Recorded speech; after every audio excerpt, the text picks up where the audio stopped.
Hello, I'm Cynthia Schiller. Please like and subscribe where we help and heal one day at a time. We're going to talk about grooming and dooming. So first I'd like to ask you guys, as we go through this discussion, to really reflect back. When was the last time that you were truly happy? So we're going to talk about this narcissistic relationship that's got us all confused, searching for answers, not wanting to place blame if blame isn't appropriate. Were they really narcissists? So in the beginning, it's kind of like they're grooming us. How evil their intent was can vary based on the situation, but sometimes it is purely just to get whatever they can get. Other times they want to see if they can break this barrier of what love is, to experience it. They've never experienced it. They don't know what it is. But they know in society, it's accepted that you have a relationship. So they do try to go after that. Also, they do often have sexual desires, just human nature. Um, and they also have a longing to fill this void. So just like in like prostitution things, where they try to groom you, especially with underage children, they'll groom them, they'll entice them, they'll give them things that are exciting to them, things that they can't just get on their own often. Sometimes they can, sometimes they can't. But where it's easy, like I just asked for a fur coat. I just asked for a leather coat and I got it. And just like that, like that was cool. I want some cool shoes. Like this is awesome. All I have to do is like sleep with someone. So sometimes in the grooming stage, especially, which is sad, I'm not encouraging it, but in underage grooming, it's really easy to get these people because they're needy. They can't go get their own job. They don't have their own money. They're relying on mom and dad. And it's exciting, this world out there with material things and, stroking their egos that they're so beautiful and they're going to make somebody happy. All they got to do is this. And, to where they are gentle and they'll do this and they reassure them that everything's going to be okay. All you got to do this and look at what you get in return. And that's kind of like the love bombing. They do groom you to get what they want. And I hate to relate it to like some underage prostitution ring, but it's almost like that self-serving where they don't care about what's right or wrong. They just care about the outcome. And the doom part, what does that bring to us? Like it's great, all the, whether they gave you trips or even just some adoration, whatever the love bombing brought to you, whether it was you seeing, like, wow, like I've always thought I'm worth it. Somebody sees that in me too. And it's exciting and addictive, and they take it away. And the ups and downs, the roller coaster we go through causes that trauma bond. And they know what they're doing. Um, Sometimes in the beginning, it's truly evil hearted. Sometimes it's not. But they want some normalcy in their life. So just like the prostitution ring, they want normalcy, but they also want above and beyond. They think they're entitled to using people for money, just like narcissists are using people for supply. They don't go outside the big picture to see who they're hurting. They don't take that into consideration. They might get caught up in it in the heat of a moment and keep going with it because it's going good. Just like the prostitution ring. Wow, we're making money. All we got to do is this. This is easy. It's giving us what we want. We're not going to get caught. We're not going to get caught. So narcissists, if you're on the outside, if you're not the new supply, as long as they don't get caught, yeah, they'll keep doing it. And they are overconfident to where they feel that we're not going to leave. So they breadcrumb us, give us just enough, but we're still hungry. And so we're in this mode where it's like we feel like they're the ones who can feed us. We don't see outside the picture that they're not the only one because we're trauma bonded to them. It's kind of like, have you ever been in a situation, I have, where financially you have a great opportunity but you can't take that opportunity because you have to wait 2 weeks for that paycheck and you need food in the house tomorrow. So you keep whatever, a waitress job because you get, I just need $6 today. I should be making 200, 1,000, $50, whatever it should be. But you're like, I don't even care if I get $1 today. Like I'll work an 8-hour shift because I need toilet paper or I need bread, to where it's almost like you're in this desperation mode. They've knocked us down so much and we are so empty and so unable to go outside the realm because they've trapped us. So I've been in the situation where I've actually had to decide, I have $1. Do I buy bread today? Or do I get toilet paper? Like I've been in some dire straits. And that's what the narcissistic relationship, it'll take everything till you have $1 left. And you can't move on to something better. Like the analogy of a new job, you can't take a job that will give you 100,000 a year because you can't wait the 2 weeks for that paycheck. You have to keep doing what you're doing just to survive, because everything's been taken from you, that you are in dire straits, needing the breadcrumb to survive another day. There's all these opportunities out there, but we're so focused on, I just need to survive right now. I am hurting so bad that yes, please just give me a breadcrumb. I mean, think about it. Like that's how trapped we have become, that we're like, okay, just like me, I just either need toilet paper or a loaf of bread, something to eat. I can't walk away from my bad situation because it's so bad that I have to stick it out so I at least have a loaf of bread tomorrow. And that's how empty our souls are. My belly was empty, but our souls are empty. And opportunity, I'm sure there's great guys and girls out there that we can move on with, but we're so caught in this situation to where we can't leave it. That's how hungry we are, how hurt and destroyed we are. And opportunity is out there. And in order to break this trauma bond, it's not going to get better with the narcissist. They're going to continue this cycle. So there's going to be highs and lows. We're going to think we're okay. We're going to move on. We're going to move on, and they're going to hoover back. And I really want you to pay attention to this. Move on. They always say in all these relationship advice things, give them time to miss you, whether it's a good or bad situation, but let them miss you. Back off. And that's the same with the narcissist. They feel us backing off. Do they want us? They want the supply. They also say in these relationship things, don't be so available, be scarce. They also say, people need to fear losing you to fall in love with you. They have to value who you are. So in the beginning, the narcissist is grooming us and we're falling in love because everything feels perfect. We're falling in love like a true love. And they're just doing it just like those prostitution rings. They're like, I just need what I need. I don't care about these girls. We can get another one. Like this one will probably bring us more money than the other, but she wants to bail. She's not going to go along with it. But they'll go to like the extremes to keep us. Just like the prostitution rings will go to extremes to keep the girls on hand because they need them for the payoff. They'll give them drugs. So it's the same as the confusion. These girls are on drugs. They're starting to get addictive. It's just like the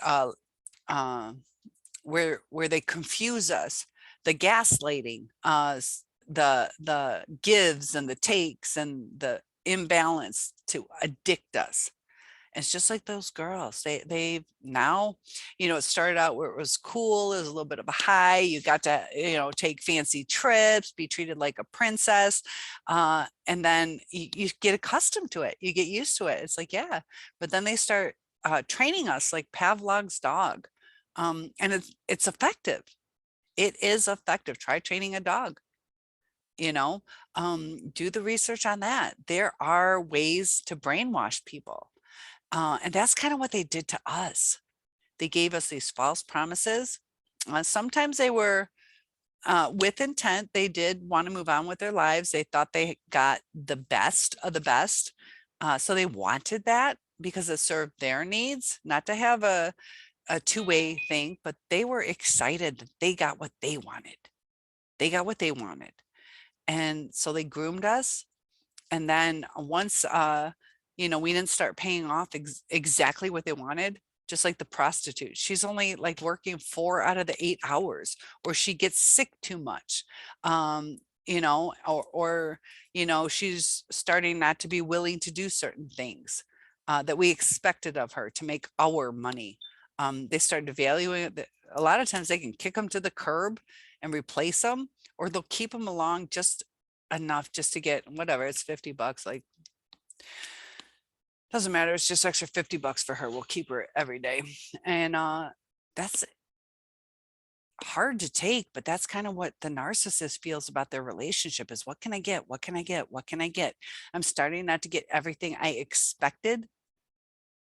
I'm worth, doesn't matter what you're worth, it matters what they're worth. And they talk about how they're empty inside, how they hurt.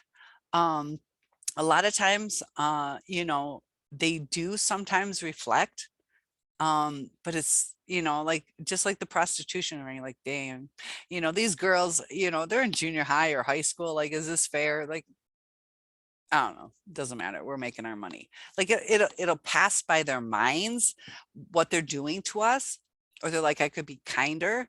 But there's times that their personality overtakes it. So there's times they might be like, yeah, I need to be a little nicer, I guess.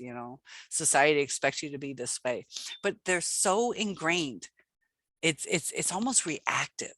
So even if they go through therapy, it's so reactive, so natural to their soul, and how they devalue us, the way they talk to us, the way it's almost like a subconscious uh, reaction to cut us down.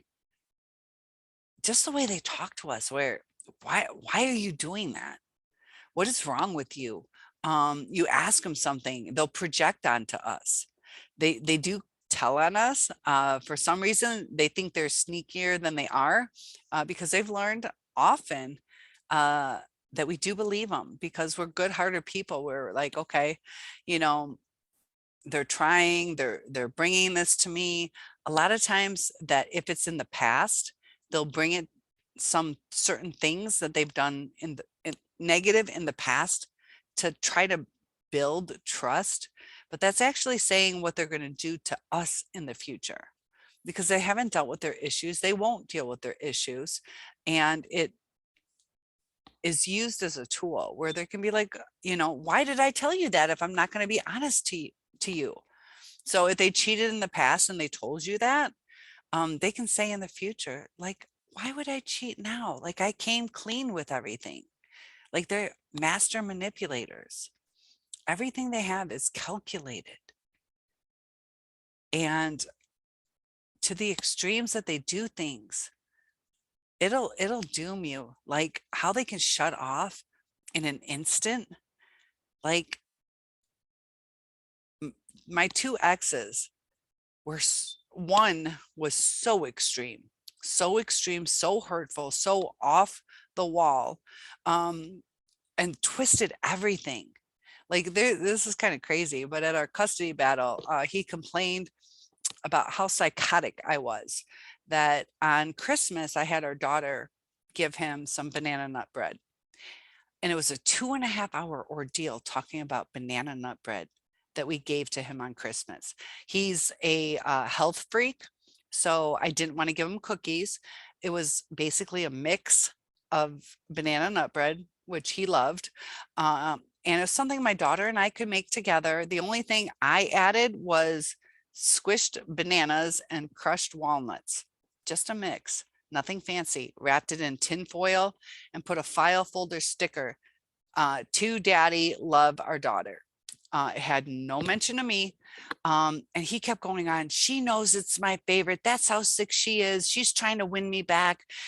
2.5 hours. It wasn't like a 10-minute conversation, but they'll try to prove that you are so crazy when you were being kind-hearted. I even like purposely thought through this, like, I don't want to give him something expensive and mislead anything, but I'd like my daughter to give this to him. And I didn't make it extra fancy with wrapping paper. I didn't say love, me and her. I was very cautious on this stuff. And to have it twisted so terribly, especially we had this smile program where I had to pay $50 to go to. The courts are telling you, you guys need to get along. There's this one story about Tommy's dad let Tommy give mom flowers for, I don't know, her Mother's Day or something. Dad probably spent $50-$75 for these flowers. I just spent $1.50, maybe $2.50. And it was following the court's recommendations.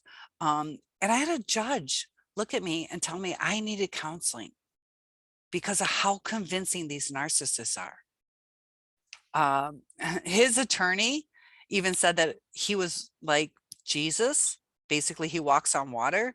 And if you knew the lowdown, like, I'm not going to put it all out there, but if you knew the lowdown, yeah, so far from it. So far from it. From the outside, people are like, you're so lucky. And you're like, I'm so lucky. Oh, if you only knew. And, there's times you're taken for granted. I'm watching the daughter. He works second shift. He comes home, should have been home 11:30, comes home at 4:30 in the morning. And I was not accusatory. I'm like, oh, like, how'd it go? What'd you end up doing? Just go out to breakfast. And I get the silent treatment. I'm like, okay. And then all of a sudden he comes at me. No, I'll tell you. And I'm like, no, it's okay. Like, I wasn't trying to be accusatory of anything, but I'm taken for granted. Normally you would think that you would get a phone call, because that's our time together, or just out of respect. So I knew he was okay. And just the lack of respect, and the twisting, the smear campaigns. After we broke up, the smear campaigns were horrendous. Above and beyond what you could ever even imagine. And my second one was not as bad, as extreme, but I'm sure he said bad things about me, just to cover what he did wrong. We did some things that we probably shouldn't have done, but he was the one who really did things he shouldn't have done. But he blamed it all on me. He denied things. He even asked me to lie about things, just for his sake. I could have been truthful for my sake. Maybe something would have come out of it, but it's all about them. They have no problem lying to us when we need to know certain things. If we're ready to leave because it's not meeting our expectations or our needs, they don't care what our boundaries are, what our expectations are, even what our needs are. They'll promise to accommodate, but they won't follow through on it. Or if they do, it's temporary, or it's sporadic, or it's breadcrumbing. But we hold on to their words because we trust people. We try to live a trustworthy life. We're honest with them, and especially when questioned. But if we question them, we're instantly devalued. They instantly put up the shield of protection. They'll even protect themselves when they don't need to over, oh, did you have a turkey sandwich today? No, I had ham. Like, it doesn't matter. Why are you lying about it? Did you drink the last of the milk? No. There's nobody else in the house. Like, where'd the milk go? Like, it doesn't matter. Like, I'm not mad. But they are so scared to be called out on anything. So they groom us to where we get caught up in obviously they're not doing anything wrong. Why would they shower me with affection? Why would they shower me with this? But then they pull back that affection. They're training us like Pavlov's dog. And if you are broken up with your narcissist, when was the last time you felt whole? You probably felt whole in the beginning, but when was the last time? How long have you been ruminating over this? Because we try to figure things out. We still have that kind heart. Like, I don't want to put on my exes that they're narcissists, that they're not. Like, to me, nobody deserves that title. Like, I don't want to call anybody a jerk unless they're really, really a jerk. Like, I'm very cautious on what I see people as, because I always give people the benefit of the doubt. That's part of our downfall. We try to give them respect. We try to understand them. We try to see what we did wrong. And that's where we start racking our brains. But what happened is, as soon as that one thing, and that's all they'll say, it's just one little thing, could be anything. Maybe you hung a towel up the wrong way. All of a sudden, that's what starts to snowball. One little thing. As soon as it just, they're like, I had it. Like, I'm sick of seeing the towel this way. Like, did they even bring it to our attention to where we even know that it irritates them? So we're going through our lives. We're like not understanding what went wrong. So they might bring it to our attention. We're like, oh, okay, I'm sorry. And, they'll be, and then we're all like, super careful that we do everything the right way. We're starting to get nervous. They can pick up on that energy. And it just starts, this devaluation stage just keeps growing and growing and growing. And it's almost like a death spiral. Sometimes I know some of you have talked about going to counseling with them. If somebody doesn't feel that they have a problem, it's not going to help. If they become self-aware, they're like smart enough to understand the advice, or to see what they've done has caused certain things, where it clicks inside their head, it still doesn't change how they feel. It might change their awareness. It might make them a little bit more cautious, but they will still continue to groom us to meet their needs. As soon as something's easier, that's when they leave. So if nothing's easier, nothing comes their way. Maybe they're not the best looking. Maybe they live rurally, or they have to work at home right now because of COVID. If the opportunity doesn't present itself, then they're just going to continue on with what they have, and they'll do the, breadcrumbing to keep us there. But once something's easier, often as soon as they line that up, that's where the doom comes in, because they can leave in a heartbeat and not have any remorse. One little thing, you go to bed at night, are they going to be there in the morning? I broke up with my daughter's father. We were supposed to get married 3 weeks before the wedding. He called it off. It's a whole long story, but we got back together. And on Valentine's Day, I drove across state, got a speeding ticket. That was it. I took the day off of work.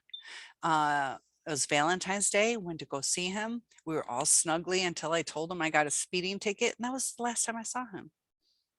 That was the last time I saw him. I took the day off of work, rearranged it with coworkers, drove 4 hours to see him. And I did. I was paying my bills, but he was all upset about that. That's how deep their love goes. Like, we were engaged to get married before we had a daughter. We lived together. Get a speeding ticket. Get a speeding ticket. You're done. And that was after I sold everything to move back in with him. So I sold everything twice and ended up with 4 custody battles and a banana nut bread incident. It was funny. The judge was like, Cynthia's not quite as crazy based on the banana nut bread incident. So at least a judge saw it. But just the devaluation, sometimes it's subtle, but it'll eat at your soul. It will eat at your soul. And Some of you have been in really long relationships because they nip at us piece by piece. And sometimes it's hard to see because we give everybody the benefit of the doubt.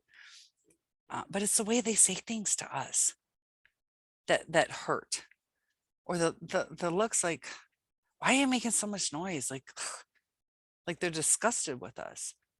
Where you're trying to be quiet, and they get irritated,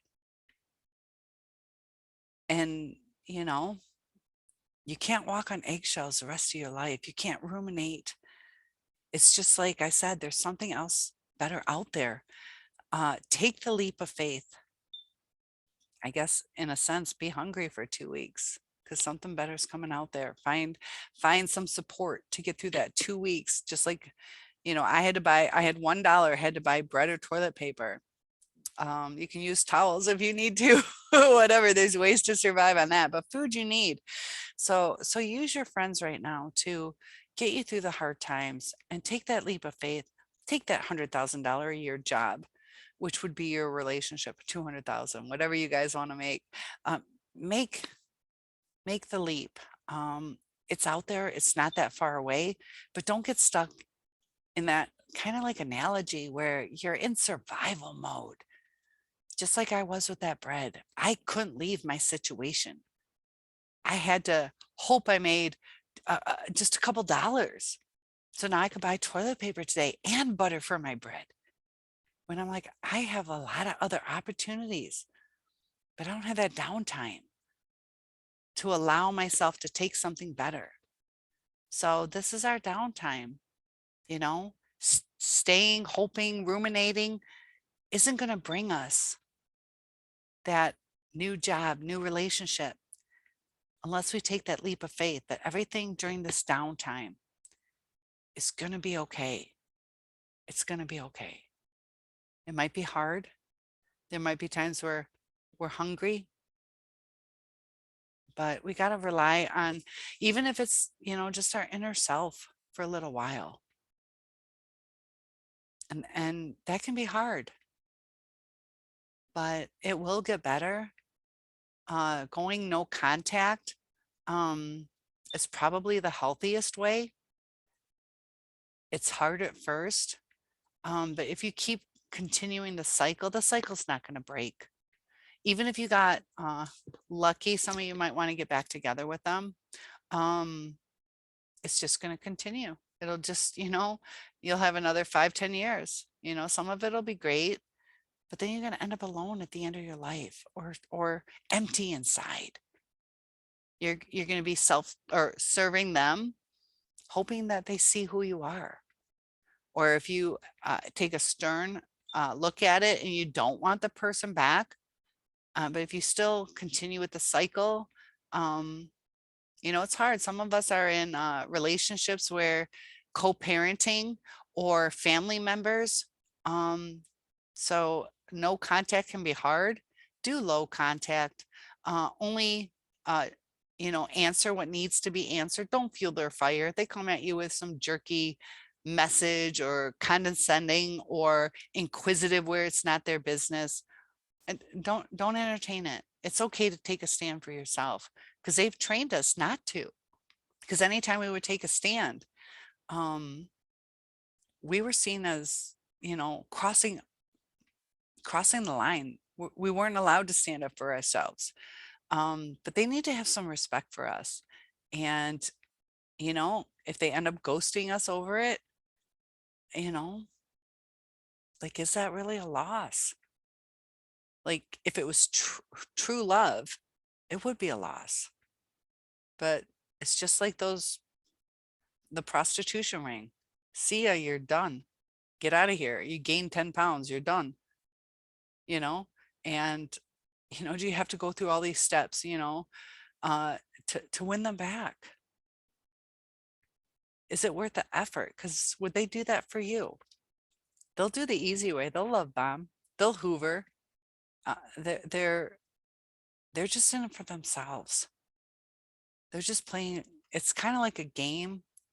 I don't like using the word game, but that's what it turns out to be, because it's not real. I don't know a better word for it other than sick.